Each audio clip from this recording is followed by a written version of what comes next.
तो भाइयों आज हम लोग बात करते हैं इथीरियम 2 की।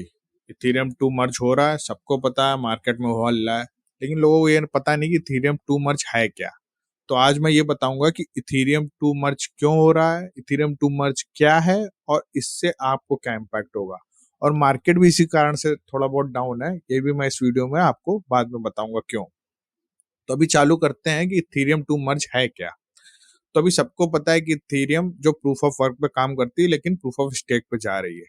लेकिन ये समझते हैं ये कैसे जा रही है, और ये जो मर्ज है इसी प्रूफ ऑफ स्टेक में चेंज होने के लिए प्रूफ ऑफ स्टेक जाने का एक स्टेप है। तब ये समझते हैं कि प्रूफ ऑफ स्टेक में जाने का मेथड क्या है। तो मान लीजिए अभी जैसे ये इथीरियम ब्लॉकचेन है जो प्रूफ ऑफ वर्क पे काम कर रही है।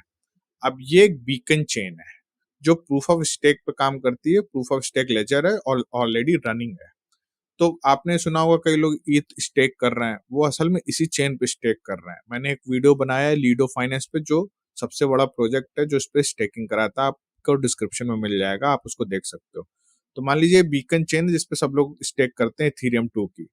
अब क्या होगा, मर्ज के समय 12-13 सितंबर में जो मर्ज है उसमें ये इथीरियम जो ब्लॉकचेन है वो आके इससे जुड़ जाएगी, मर्ज हो जाएगी। मतलब ये है कि ये जो ब्लॉकचेन है अभी तक ये प्रूफ ऑफ वर्क से सिक्योर थी, अब ये प्रूफ ऑफ स्टेक से सिक्योर होगी और बाद में चल के यही एक शार्ड हो जाएगी। और ऐसी कई सारी शार्डें होंगी जो इथीरियम बीकन चेन पे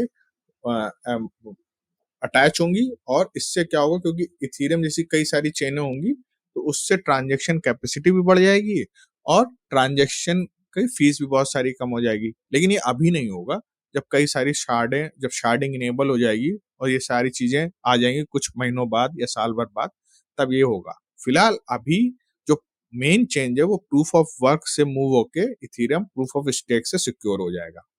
अब ये समझ में आ गया इथीरियम 2 मर्ज क्या है। अब समझते हैं इथीरियम 2 मर्ज हो क्यों रहा है। जब से इथीरियम चालू हुआ है, जब से इथीरियम प्रोजेक्ट आया 2014-15 से, तब से वो बोल रहा है कि हमें प्रूफ ऑफ स्टेक में जाना है, क्योंकि प्रूफ ऑफ वर्क में बहुत ज्यादा जीपीयू माइनिंग पावर लगती है, एनवायरमेंटल फ्रेंडली नहीं है, ब्ला ब्ला ब्ला। लेकिन वो उसको प्रूफ ऑफ स्टेक में जाने की कोशिश कर रहा है और लगातार डिले हुए अब जाके 2022 में ये एक मर्ज कर रहे हैं, लेकिन अभी भी पूरी स्टेकिंग क्लियर नहीं है।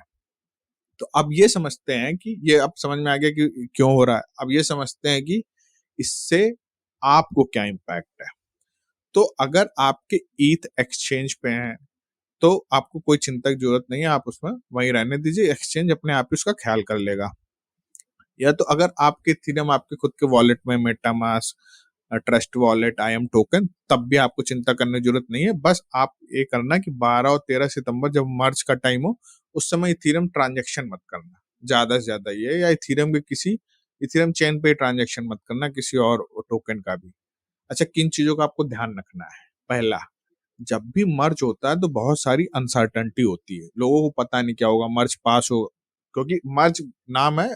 जब भी कोई बड़ा अपग्रेड होता है ब्लॉकचेन में, जैसे 2016 में बिटकॉइन का हुआ था, 2017 में बिटकॉइन और बिटकॉइन कैश बन गए थे। तो इस तरह से जब भी कोई भी बड़ा अपग्रेड होता है तो हमेशा चांस होता है कि सक्सेस होगा कि फेल होगा। तो उस केस में क्या होता है, कई सारी मार्केट में अनसर्टेनिटी रहती है। तो उस केस में आप किसी स्कैम में मत फंस जाना। कोई कहे यहाँ टोकन ट्रांसफर कर दो, कहीं अलर्ट आए, कोई मैसेज आए, कोई ईमेल आए, तो मत करना। उसको वेरीफाई करना पहले तो करना नहीं। अगर मान लीजिए आपको लगता है कि बहुत लेजिट है, कुछ फेल हुआ, कोई टेक्निकल चीज हुई, तो जाके हर जगह पूछ लेना, पहले सब जगह ट्विटर वुटर हर जगह देख लेना, 10-15 लोगों से पूछ लेना, तभी उस चीज को करना। तुरंत भड़बड़ा के पहले कोई चीज मत करना।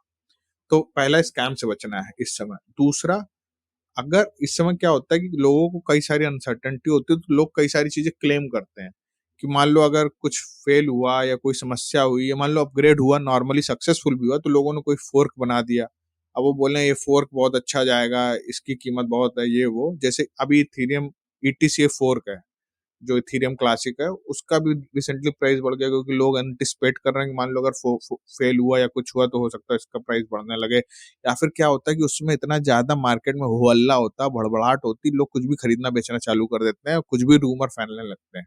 तो उन चीजों से बचना है। अब तीसरी बात करते हैं, आखिरी बात, कि इससे इथेरियम में इम्पैक्ट क्या है। तो जो सबसे मेजर इम्पैक्ट है जो अभी 12-13 से हो जाएगा, वो है जो इथेरियम का इशुएंस है। तो आपको पता है इथेरियम की टोटल सप्लाई कैप्ड नहीं है, जैसे सबकी टोटल सप्लाई, बिटकॉइन की सप्लाई 21 मिलियन है, कैप्ड है कि इससे ज़्यादा नहीं होंगे। इथेरियम की कैप्ड नहीं है। तो इससे ये एक लगातार इन्फ्लेशन होता है इथेरियम में, लगातार नए इथेरियम आते हैं, जब भी माइन करते हैं तो उनको इथेरियम नया जब ब्लॉक माइन करते हैं तो उनको इथेरियम मिलते हैं। प्रूफ ऑफ स्टेक में आने से उसकी इश्यूएंस बहुत कम हो जाएगी, तो नए इथेरियम जो आएंगे बहुत कम हो जाएंगे और उसकी अभी फी इस तरह से है कि हो सकता है वो घटने भी लगे आने वाले समय में।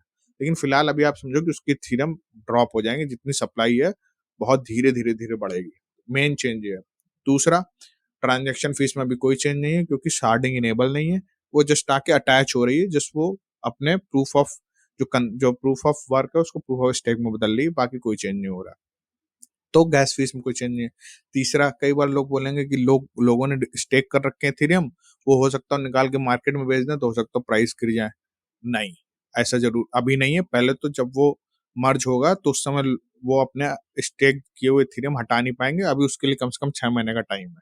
अभी डेवलपर उसको डिस्कस कर रहा है। तो ये मेन मेजर चेंज है। अब इससे नॉर्मल बात करते हैं, अब इससे मेजर इम्पैक्ट क्या हो सकता है। पहला, इससे कंसंट्रेशन ऑफ पावर हो सकती है। प्रूफ ऑफ स्टेक के होने से कंसंट्रेशन ऑफ पावर कैसे होगी, इसके लिए मैं एक अलग वीडियो बनाऊंगा क्योंकि इसको और डिटेलिंग चाहिए, उसको और डेप्थ चाहिए। तो एक मेजर ये चेंज हो सकता है। दूसरा, लेकिन ओवरऑल ये प्रूफ इथेरियम के लिए अच्छा है। दूसरा, वो इथेरियम मेरे हिसाब से इथेरियम का असली प्राइस जब ये सक्सेसफुल हुआ फोर्क और जब ये सक्सेसफुल हुआ मर्ज, उसके बाद ही समझ में आएगा क्योंकि जो इशुएंस है बहुत गिर जाएगा। इससे जो इथेरियम की टोकेनॉमिक्स है ना वो बहुत प्रॉमिसिंग हो जाएगी और इथेरियम का अडॉप्शन ऑलरेडी है, सबसे अडॉप्टेड ब्लॉकचेन है। तो it's a win win scenario for Ethereum.